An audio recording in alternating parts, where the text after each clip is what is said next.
बीते कई दिनों से जिस तरीके से 50,000 हर दिन नए कोरोना के केसेस सामने आ रहे, मगर 24 घंटों का अगर मैं आपके सामने जिक्र करूं, इस वक्त कोरोना की रफ्तार कहीं ज्यादा तेज हुई है। 24 घंटों में फिर से एक बार 50,000 के आसपास नए केसेस सामने आए हैं। इस वक्त जो आंकड़ा जारी किया गया उसके मुताबिक 24 घंटे में 49,931 नए मामले सामने आए, जबकि 708 लोगों की मौतें हुई हैं बीते 24 घंटे में। जाहिर तौर पर संक्रमण की ये रफ्तार जिस तेजी के साथ में बढ़ रही है, उसको लेकर के चिंता में सरकार है, चिंता में स्वास्थ्य मंत्रालय है और चिंता में लोग भी हैं। मगर कहीं ना कहीं इसके लिए लोग भी जिम्मेदार हैं, क्योंकि सोशल डिस्टेंसिंग का पालन हो या फिर मास्क पहनना, कहीं ना कहीं लोग इन तमाम चीजों को ताक पर रख करके बाजारों में निकलते हैं, घरों में मास्क नहीं पहनते, सोशल डिस्टेंसिंग को मेंटेन नहीं करते हैं और इसीलिए सरकार ने जुर्माने का प्रावधान कर रखा। लेकिन 24 घंटे के आंकड़े जो कि डराने वाले हैं, चौंकाने वाले हैं, लेकिन यकीन मानिए अगर अब भी आप नहीं सुधरे, अब भी आप नहीं संभले, तो फिर यह आंकड़ा और ज्यादा बढ़ेगा। क्योंकि अब जबकि बाजारें खुली हुई हैं, मंडियां खुली हुई हैं, हर तरफ लोगों की आवाजाही है, यातायात है सड़कों पर, और ऐसे में अनलॉक 2 खत्म हो रहा है। अनलॉक 3 में और बहुत सारी सुविधाएं होंगी, बहुत सारी चीजें और खुल जाएंगी, जिसमें माना ऐसा जा रहा है कि जिम से लेकर के सिनेमा हॉल तक कुछ शर्तों के साथ में खोले जाएंगे। जरा तस्वीर कीजिए कि ऐसी स्थिति में अगर आप इन तमाम चीजों का पालन नहीं करते हैं तो फिर होगा क्या। क्योंकि अब तक जो मौतें हुई हैं देश के अंदर 32,771 लोगों की मौतें हुई हैं, और ऐसे में इस संक्रमण की चैन को तोड़ने के लिए कहीं ना कहीं जिस अंदाज में सरकार से लेकर के स्वास्थ्य महकमा और दूसरी तमाम एजेंसियां जद्दोजहद में लगी हुई हैं, कोशिश में लगी हुई हैं, ऐसे में हम सबको, आप सबको सहयोग करने की जरूरत है। और आपका सहयोग यही है कि एडवाइजरीज का और सोशल डिस्टेंसिंग का पालन करें। रुख इस वक्त सीधे अपने सहयोगी की तरफ करते हैं, जो कि हमारे साथ में दिल्ली से अमित दुबे इस वक्त जुड़ रहे हैं। अमित, भयावह स्थिति है, एक ऐसी स्थिति जब 50,000 रोजाना नए केसेस सामने आ रहे हैं, मौतों का जो आंकड़ा है कहीं ना कहीं बहुत ज्यादा बढ़ गया है। स्वास्थ्य मंत्रालय चिंता में है, सरकार चिंता में है, अभी वैक्सीन तैयार नहीं हुई है। ऐसे में क्या कोई नई रणनीति की तरफ अब कदम बढ़ाने की जरूरत है? चर्चाएं किस तौर पर हैं? देखिए, सबसे बड़ी चीज़ है अगर संक्रमण से निपटना है तो सबसे बड़ी चीज़ की ज़्यादा से ज़्यादा टेस्टिंग हो, उसे लेके सरकार लगातार आगे बढ़ रही है। पिछले 24 घंटों की बात करें तो 5,15,472 यानी अब तक का एक रिकॉर्ड है कि 5,15,472 टेस्टिंग पिछले 24 घंटे के अंदर हुई है। हालांकि मौतों के आंकड़े की बात करें तो लगातार पिछले 3-4 दिन से 700 के ऊपर बना हुआ है। एक्टिव केसों की बात करें वो भी लगभग 5 लाख के आसपास, 4,85,000 के आसपास है।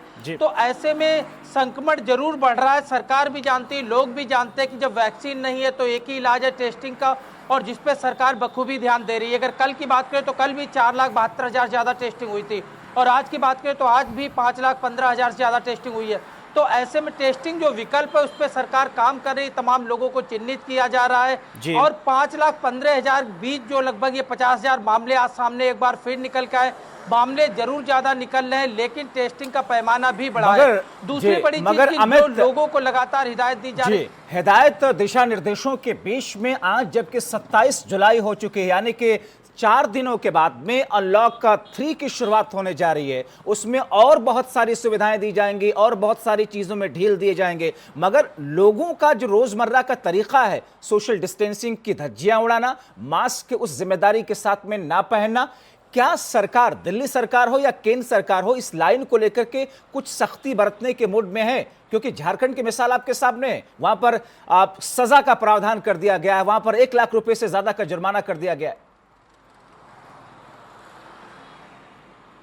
देखिए, अगर चालान की बात करें तो मास्क ना होने पे चालान दिल्ली में भी है, अन्य प्रदेशों में भी है, लेकिन जो झारखंड का स्तर है वो स्तर यहाँ पे नहीं दिखाई देता। कहीं ना कहीं लापरवाही है, इसमें भी कोई दो राय नहीं है।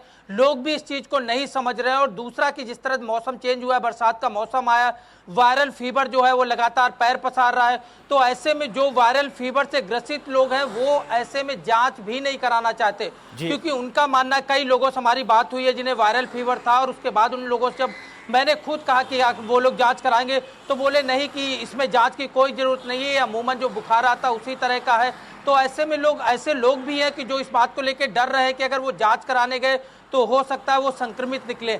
लेकिन उसके बावजूद जो है 5,15,000 जिसकी मैं लगातार बात कर रहा हूँ कि टेस्ट हुए, तो लोग जागरूक भी हुए हैं। लेकिन अभी भी जरूरत है लोगों को किस तरह सोशल डिस्टेंसिंग और मास्क की उसे लेके एहतियात बरतने की। लापरवाही लगातार सामने आ रही है।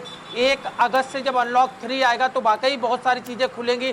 हालांकि मेट्रो और स्कूलों का खुलना मुमकिन नहीं दिखाई दे रहा है, लेकिन कई चीज जिम और सिनेमा हॉल की बात करें तो कम तादाद के साथ खोले जा सकते हैं। तो ऐसे मुसीबत और बढ़ेगी। सरकार को भी एक बार चिंतन मंथन करना होगा कि आखिरकार लगाम कैसे लगाई जाए, क्योंकि जो हॉस्पिटल की तैयारियां हैं ऐसा ना हो कि वो तैयारियां कम पड़ जाएं, क्योंकि इस समय जो है कई तरह की महामारी जो है मुंह खोले सामने खड़ी हुई है। एक और चीज समझना चाहेंगे अमित, बात करें और कोरोना संक्रमण जिससे लगातार पूरा जी अमित, अब जबकि नए लैब भी खुल रहे हैं, आज प्रधानमंत्री नरेंद्र मोदी कुछ नए टेस्टिंग लैब का उद्घाटन करने जा रहे हैं और ऐसे में यानी कि जो टेस्टिंग की प्रक्रिया है वो और तेजी से आगे बढ़ेगी। जाहिर तौर पर ज्यादा टेस्टिंग होगी तो उसमें ज्यादा संख्या में मरीज भी सामने आएंगे। इसलिए अब इन तमाम चीजों को लेकर के इस परिप्रेक्ष्य में कि कोरोना की वैक्सीन अभी तक बन नहीं सकी है, अब ऐसी स्थिति में किस तौर पर आगे आने वाले 2 हफ्ते 3 हफ्ते देख रहे हैं, क्या चर्चाएं हैं? देखिए, सबसे बड़ी चीज है कि प्रधानमंत्री हो या स्वास्थ्य मंत्रालय लगातार कह रहा है। प्रधानमंत्री हालांकि 2 गज की दूरी की शुरू से बात कर रहे हैं कि किस तरह 2 गज की दूरी इंपॉर्टेंट है, और स्वास्थ्य मंत्रालय लगातार टेस्टिंग की बात कर रहा है। कई तरह के वैन जो है वो उपलब्ध कराई गई है जो लोगों के गांव में जाके, घरों के बीच में जाके वहां पे टेस्ट कर सकती है, और इन वैन्स के जरिए भी एक बार में 250 से ज्यादा टेस्ट किए जा सकते हैं। तो इस तरह की फैसिलिटीज जो है वो सरकार की तरफ से प्रोवाइड की जा रही है। आईसीएमआर की बात करें तो 3 ऑफिस जिसकी बात कर रहे थे प्रधानमंत्री खुद आज उसका उद्घाटन कर रहे हैं। नोएडा में भी एक ऑफिस का उद्घाटन किया जा रहा है और इसके जरिए भी एक दिन में 6,000 से ज्यादा टेस्ट जो है वो अकेले नोएडा तो कुल मिला जुला करके स्थिति अमित जिस तरीके से है वो भयावह है और ज्यादा भयावह होने की दिशा में जा रही है। फिलहाल बहुत शुक्रिया इन तमाम जानकारी के लिए अमित, आप निगाह बना करके रखें, आगे भी आपकी तरफ रुख करेंगे। फिलहाल शुक्रिया।